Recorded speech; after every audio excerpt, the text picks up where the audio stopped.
بسم اللہ الرحمن الرحیم۔ السلام علیکم معزز ناظرین۔ محمد علی صدپارہ پاکستان کا ایک عظیم سپوت جس نے کوہ پیمائی کی دنیا میں اپنا نام پیدا کیا اور سر کرنے والی چوٹیوں پر لبیک یا حسین اور پاکستان کے پرچم کو لہرا دیا، اپنا نام تاریخ میں امر کر گیا اور پہاڑوں کا بیٹا پہاڑ کی آغوش میں سو گیا۔ محمد علی صدپارہ پاکستان کا ایک عظیم نام، جنہوں نے تاریخ میں کوہ پیمائی میں اپنا نام رقم کیا اور حب الوطنی کی ایک نئی داستان رقم کی۔ دنیا کے دوسرے بلند ترین پہاڑ K2 کو سردیوں میں سر کرنے کی کوشش کے دوران لاپتہ ہونے والے پاکستانی کوہ پیما علی صدپارہ کی لاش K2 پہاڑ کے بوٹل نیک کے قریب مل گئی ہے۔ وزیر اطلاعات گلگت بلتستان فتح اللہ خان نے تصدیق کی ہے کہ محمد علی صدپارہ اور جان سنوری کی لاشیں مل گئی ہیں۔ ایک بیان میں انہوں نے کہا کہ لاشوں کو فوج کے ہیلی کاپٹروں کے ذریعے منتقل کیا جائے گا۔ بتایا یہ جا رہا ہے کہ محمد علی صدپارہ کی لاش K2 کے بوٹل نیک سے 300 میٹر نیچے، جبکہ پہلی لاش بوٹل نیک سے 400 میٹر نیچے ملی۔ K2 کے کیمپ 4 سے اوپر ڈیتھ زون میں 8200 سے 8400 میٹر کے درمیان ایک راک اینڈ آئس گلی موجود ہے۔ کیونکہ اس کی شکل بوتل کی گردن کی طرح دکھتی ہے، لہٰذا اسے بوٹل نیک کہا جاتا ہے۔ یہ وہ مقام ہے جہاں سے K2 سر کرنے کی کوشش کرنے والے کوہ پیماؤں کو ہر حال میں گزرنا پڑتا ہے اور اس کا کوئی متبادل راستہ موجود نہیں۔ یہ K2 کا سب سے مشکل ترین حصہ ہے۔ یاد رہے، پاکستانی کوہ پیما علی صدپارہ آئس لینڈ کے جان سنوری اور چلی کے ہوان پابلو موہر کو 5 فروری کو 8000 میٹر سے زیادہ بلندی پر K2 کی چوٹی کے قریب آخری مرتبہ محمد علی صدپارہ کے بیٹے ساجد صدپارہ نے دیکھا تھا، جو آکسیجن ریگولیٹر کی خرابی کی وجہ سے مہم ادھوری چھوڑ کر واپس آنے پر مجبور ہو گئے تھے۔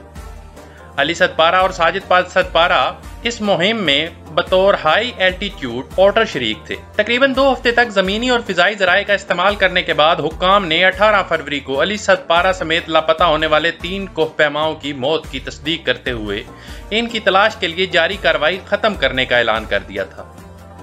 ساجد صدپارہ اپنے والد علی صدپارہ، آئس لینڈ کے جان سنوری اور چلی کے ہوان پابلو موہر کی لاشوں کی تلاش کے سلسلے میں اس وقت K2 پر موجود ہیں اور ان کے ہمراہ کینیڈین فوٹوگرافر اور فلم میکر ایلیا سکلی اور نیپال کے پسنگ کاجی شرپا بھی ہیں۔ یاد رہے کہ پہلے 2 لاشوں کے ملنے کی اطلاعات موصول ہوئی تھیں، لیکن K2 پر مہمات کا انتظام کرنے والی کمپنیوں نے تیسری لاش ملنے کا بھی دعویٰ کیا ہے۔ ساجد صدپارہ کی ریسکیو مہم کے انتظامات کرنے والی کمپنی جیسمین ٹورز کے بانی اور پاکستان میں head of rescue mission for پاٹو اصغر علی نے 3 لاشیں ملنے کی تصدیق کی ہے۔ ان کے مطابق یہ تینوں لاشیں لاپتہ کوہ پیماؤں علی صدپارہ، جان سنوری اور جان پابلو موہر کی ہیں۔ ان کے مطابق آرمی کی طرف سے ان کے لیزن آفیسر، جن کا بذریعہ ریڈیو ساجد صدپارہ سے رابطہ ہے، تصدیق کی ہے کہ یہ لاشیں علی صدپارہ، جان سنوری اور ہوان پابلو موہر کی ہیں۔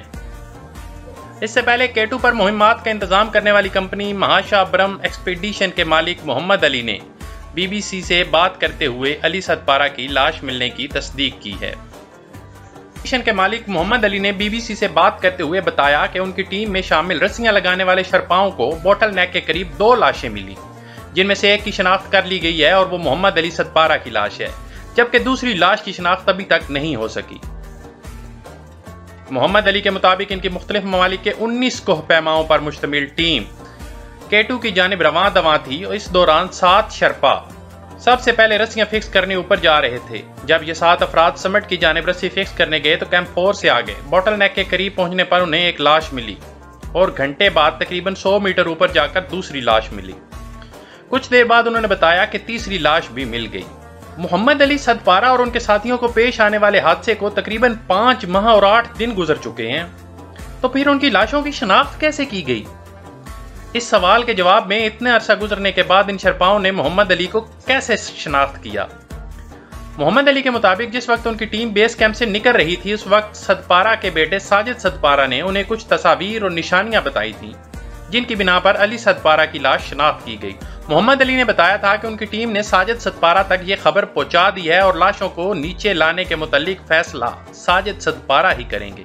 اصغر علی پورک نے یہ بتایا ہے کہ کل آرمی کے ہیلی کاپٹر یعنی آج آرمی کے ہیلی کاپٹر جائیں گے اور سلنگ آپریشن کے ذریعے لاشوں کو بیس کیمپ تک لانے کی کوشش کی جائے گی۔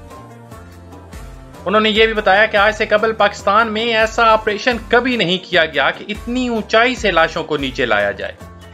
اصغر علی کے مطابق اس آپریشن کے لیے آرمی کو اپنے ہیلی کاپٹر میں سیٹیں اور پیٹرول کم کر کے ہیلی کاپٹر کا وزن کم کرنا پڑتا ہے اور یہ انتہائی خطرناک آپریشن ہوتا ہے۔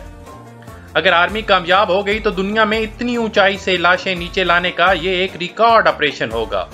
جبکہ دوسری طرف کوہ پیمائی کے ماہر مہم جو عمران حیدر تھیم کے مطابق پاکستان آرمی کے پاس کوئی ایسا ہیلی کاپٹر موجود نہیں جو 7000 میٹر سے اوپر پرواز کر سکے، اور یہ ثابت ہو چکا ہے کہ یہ لاشیں تقریباً 8300 میٹر کے آس پاس پائی گئی ہیں۔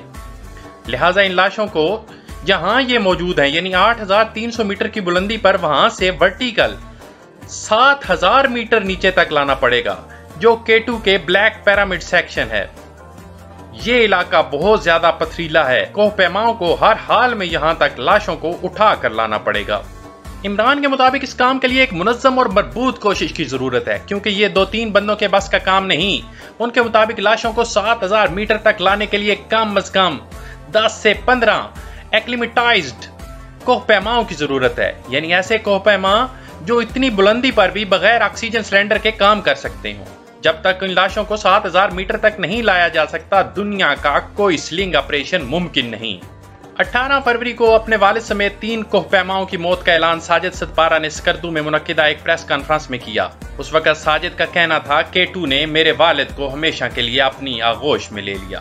اس وقت بیس کیمپ سے اسکردو پہنچنے پر علی ستپارہ کے بیٹے ساجد ستپارہ نے بتایا تھا کہ جب انہیں ڈیتھ زون میں 8200 میٹر کی بلندی پر ہیلوسینیشن شروع ہوئی اور آکسیجن ماسک کا ریگولیٹر خراب ہو جانے کے باعث انہوں نے واپس لوٹنے کا فیصلہ کیا، اس وقت آخری بار انہوں نے اپنے والد علی ستپارہ کی ٹیم کو باٹل نیک میں 8300 میٹر کی بلندی پر اچھی اور فٹ حالت میں سمٹ کی جانب رواں دواں دیکھا تھا۔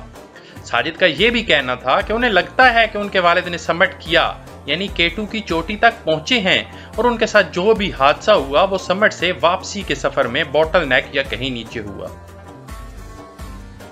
2 ہفتوں کی تلاش کے دوران محمد علی ستپارہ اور ان کے ساتھیوں کی تلاش کے لیے پاکستان فضائیہ کی جدید ٹیکنالوجی سے لیس خصوصی طیارے 8611 میٹر سے اوپر پروازیں کرتے رہے اور K2 کی چاروں طرف سے خصوصی فلم بندی اور ہائی HD کیمروں کی مدد سے تصاویر لی گئی تھیں۔